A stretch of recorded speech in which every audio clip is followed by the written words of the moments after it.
도르트 신조는 하나님께서 특정한 사람들을 영원전에 택하신 자들의 중보자와 머리, 그리고 구원의 기초로 임명하신 그리스도 안에 있는 구속으로 택하셨다고 말합니다. 하나님께서는 당신의 백성을 그리스도 안에서 선택하셨습니다. 에베소서 1장 4절은 말합니다. 곧 창세전에 그리스도 안에서 우리를 택하사. 택함받은 자들은 자신들의 머리와 대표자이신 그리스도 안에서 택함받았습니다. 택함받은 자들과 그리스도는 신비한 한 몸을 이루는데 그리스도께서 머리시고 택함받은 자들은 지체입니다.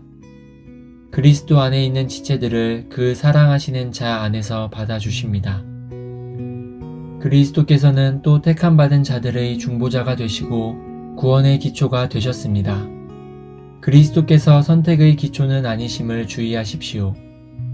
삼위일체 하나님의 주권적인 선하시고 기쁘신 뜻에서 택함받은 자들을 선택하셨습니다. 하나님의 거룩한 공의는 사람들이 하나님께 불순종했다는 사실을 묵과할 수 없기에 사형 선고가 모든 사람에게 내려져 있습니다. 하지만 하나님은 공의와 자비를 만족하는 길을 작정하셨습니다. 그 길은 바로 그리스도입니다. 따라서 그리스도께서는 구원의 기초가 되셨습니다. 어떻게 택함받은 자들이 그리스도께서 자신들을 위해 공로로 얻어내신 이 위대한 구원에 참여하게 됩니까? 이 질문에 대해 사람들은 서로 다른 답을 합니다.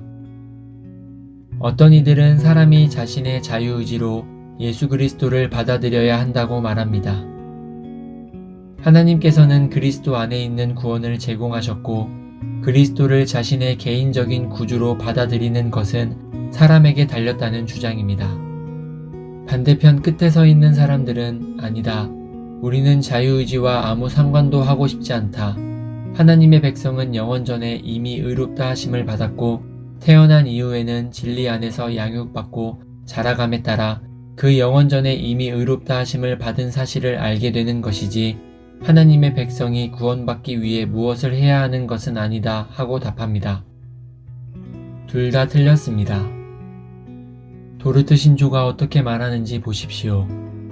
하나님께서는 이 택하신 자들을 그리스도에게 주시기로, 그리스도로 말미암아 구원받게 하시기로, 그리고 그분의 말씀과 성령으로 그분과의 교통 안으로 효과적으로 부르시고 이끄시기로, 그들에게 참된 믿음과 의롭다 하심과 거룩하게 하심을 주시기로, 그리고 능력으로 역사하사 그분의 아들과 더불어 교제하게 하심 가운데 보존하시어 마지막으로 영화시키시기로 작정하셨다.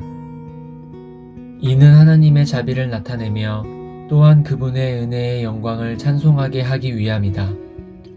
다른 말로 하면 하나님께서는 택하신 자들을 오직 그리스도 안에서 선택하셨을 뿐 아니라 또한 택하신 자들이 그 구원자의 교통하고 교제 안으로 들어가는 방편까지도 선택하셨다는 것입니다. 비록 영원전에 선택되었지만 택함받은 자들이 각자 개인적으로 성령 하나님으로 말미암아 복음의 효과적 부르심으로 구주께로 인도함을 받고 그리하여 죄인들이 자신의 죄와 죄책을 알게 되고 구주를 영접하도록 믿음을 부여받는 것은 시간 안에서 각자 다른 시기에 이루어집니다. 선택은 구원에 필요한 모든 것을 포함합니다. 선택은 구속에 필요한 모든 열매, 즉 부르심, 중생, 믿음, 회개, 회심을 낳는 자궁과도 같습니다. 이 모든 것은 선택의 예정에서 나옵니다. 하나님께서 중보자를 선택하시고 특정한 사람들을 그 중보자에게 소유된 백성으로 주셨습니다. 그리고 지금 시간 안에서 하나님께서는 특정한 사람들을 하나님의 저항할 수 없는 권능으로 그 중보자에게 인도하십니다. 하나님께서 특정한 사람들의 마음 안에 믿음을 주시며 역사하십니다. 에베소 교회에게 바울은 에베소서 2장 2절 3절에 그들이 본질상 불순종의 아들들이며 우리도 다 그 가운데서 우리 육체의 욕심을 따라 지내며 육체와 마음에 원하는 것을 하여 다른 이들과 같이 본질상 진노의 자녀였더니 하고 말합니다. 하나님께서 복음의 효과적인 부르심으로 택하신 자들을 부르실 때 택함받은 자들은 잃어버린 바 된 죄인들로서 부르심을 받으며 이 부르심을 통해 택함받은 자들은 자신을 죄인으로 보게 됩니다. 택함받은 자는 자신을 율법의 저주 아래 있는 하나님의 원수로 바라보게 됩니다. 그리스도를 믿는 믿음으로 나아가기 전까지 또는 나아가지 않는 한 택함받은 자는 세상 사람들과 똑같이 하늘의 진노 아래 있습니다. 신자가 실제적으로 그리고 의식적으로 그리스도를 자신의 구원자로 아는 지식에 이르고 그리스도를 참된 믿음으로 영접하기 전까지는 요한이 요한복음 3장 36절에 말한 것이 그에 대한 진리입니다. 아들을 믿는 자에게는 영생이 있고 아들에게 순종하지 아니하는 자는 영생을 보지 못하고 도리어 하나님의 진노가 그 위에 머물러 있느니라. 이 말씀은 하나님께서 택하신 자에게도 역시 구원전에 해당하는 진리입니다. 일반적으로 하나님께서는 택하신 사람들을 자기 죄에 대한 하나님의 유죄 판결을 알고 인정하고 그로 말미암아 마음에 통회하도록 인도하십니다. 6항은 하나님께서는 택하신 자의 마음이 아무리 완고해도 은혜로 부드럽게 하시고 믿음으로 기울게 하신다고 말합니다. 이 말은 곧 택함받은 자들의 마음이 완고했다는 것을 뜻합니다. 하나님께서 우리 마음을 부드럽게 하셔야 한다면 이는 곧 우리 마음이 완고하다는 것을 의미합니다. 본성상 우리 마음은 부싯돌과 같이 단단합니다.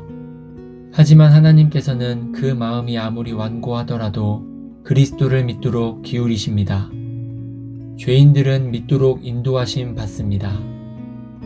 택함받은 자들이 아무리 완고하게 저항하더라도 하나님께서는 택함받은 자들을 겸손으로 이끄십니다.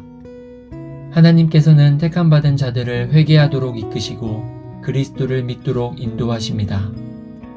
하나님께서는 택함받은 자들을 믿음으로 기울어지도록 구부리시고 그 마음 안에서 적대감을 제거하시고 죄인인 그들이 예수 그리스도를 영접하도록 하십니다.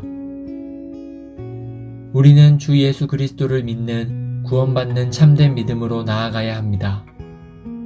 우리 죄에 대한 하나님의 심판을 아는 것과 그 심판을 인정하고 통회함과 우리의 회개와 하나님의 진노에 대한 우리의 경험이 우리를 이끌어 그리스도께로 나아가 그리스도를 믿도록 하지 못한다면 우리는 여전히 잃어버린 바 된 것입니다. 오직 믿음만이 우리를 구주와 연합하게 하기 때문입니다. 우리가 예수님 안에 있지 않고서는 우리는 하나님의 사랑을 받는 사람들이 아니며 하나님의 공의로운 진노 아래 있는 것입니다. 따라서 주 예수님을 믿는 믿음 없이는 우리의 선택에 대한 어떤 확신도 할 수 없습니다.